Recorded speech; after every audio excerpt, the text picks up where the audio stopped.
Hi, I'm reporting on Vanessa J., a 64-year-old African-American female with a past medical history of non-insulin dependent diabetes and hypertension that comes into the clinic today with a chief complaint of feeling tired all the time and not having her diabetes checked in over a year.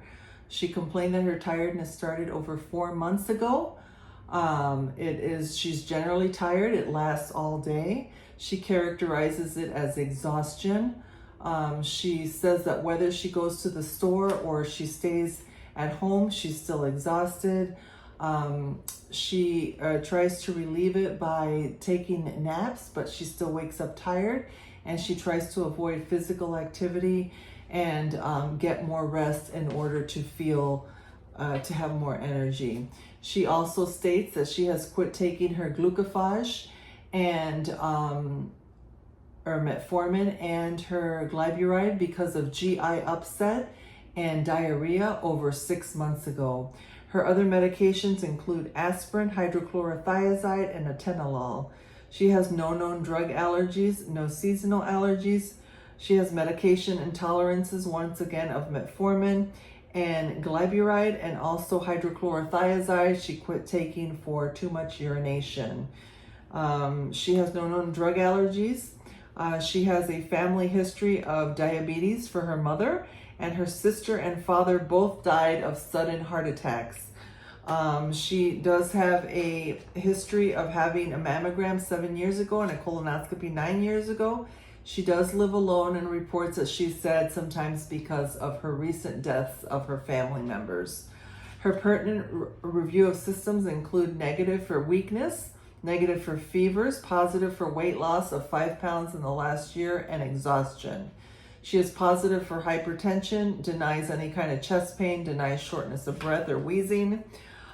She is positive for increased urination every 2 hours during the day and wakes up 3 times at night to urinate. She also complains of increased thirst.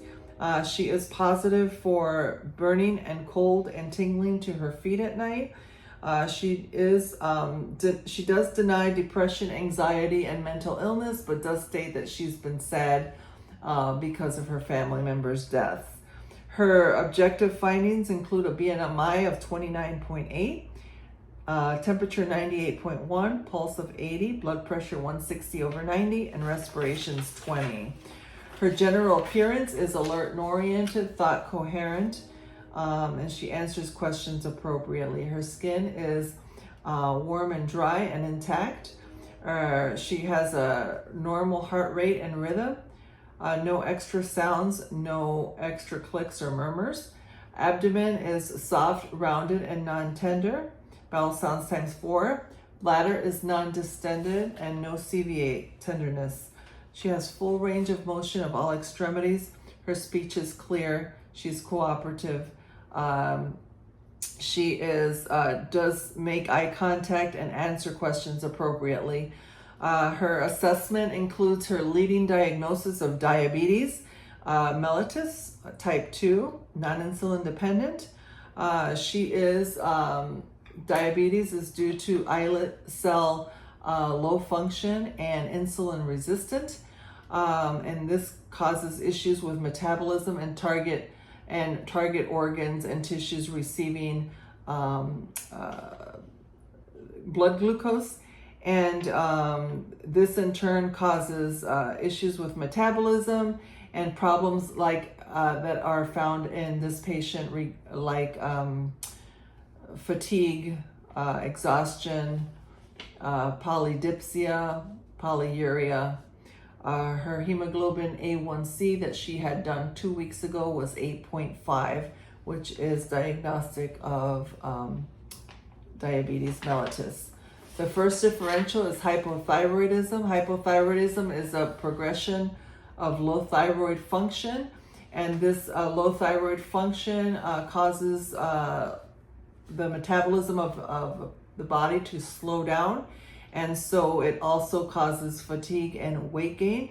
This is tested by testing for a TSH, and if the TSH is high, greater than 4.5, this would indicate that the patient has hypothyroidism, and her thyroid TSH is normal between 0.45 and 4.5.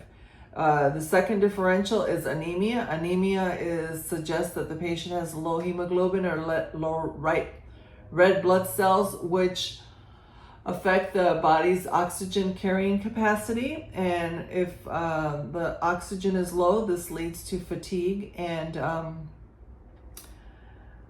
this can be ruled out with a CBC. Her hemoglobin count and her CBC and her red blood cell count are normal.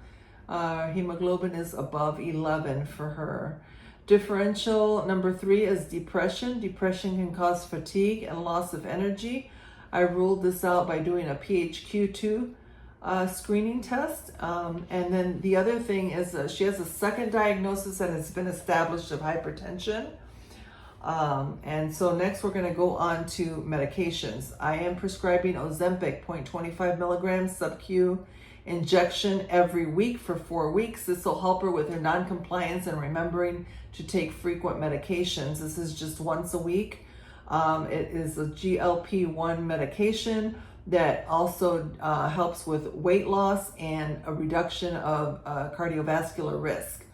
Aspirin, 81 milligrams daily. She can continue to take that. The atenolol will be changed to a calcium channel blocker. I have chosen amlodipine 5 milligrams daily since she does have hypertension or elevated blood pressure, and she forgets to take her atenolol anyway. Plus, because of her African American cultural status, she should respond better to calcium channel blocker. So my non-pharmacological recommendations include moderate intensity exercises up to 150 minutes per week, and daily visual inspection of her feet. The patient education includes establishing reminders for medication adherence, and cultural considerations were reviewed already for African American status and her hypertension and hypertensive medication. Health promotion is for her to have a breast cancer screening. It is suggested that she have one every 2 years between the ages of 40 and 74, and her last one was 7 years ago. The referrals are going to be given for podiatry, for diabetic foot care, ruling out peripheral artery disease and peripheral neuropathy, and ophthalmology for diabetic retinopathy. I'm requesting that she follow up in 2 weeks at the clinic here to check her blood pressure and lab results. The diagnostic tests done today included a CBC to rule out anemia. Her hemoglobin was greater than 11. TSH was normal. It was between 0.45 and 4.5. CMP, that checked her kidney function. Kidney function for her was, her creatinine was less than 1.3. Her BUN was less than 25. And her electrolytes were all normal. Lipid profile, her cholesterol was less than 200, and her triglycerides were less than 150.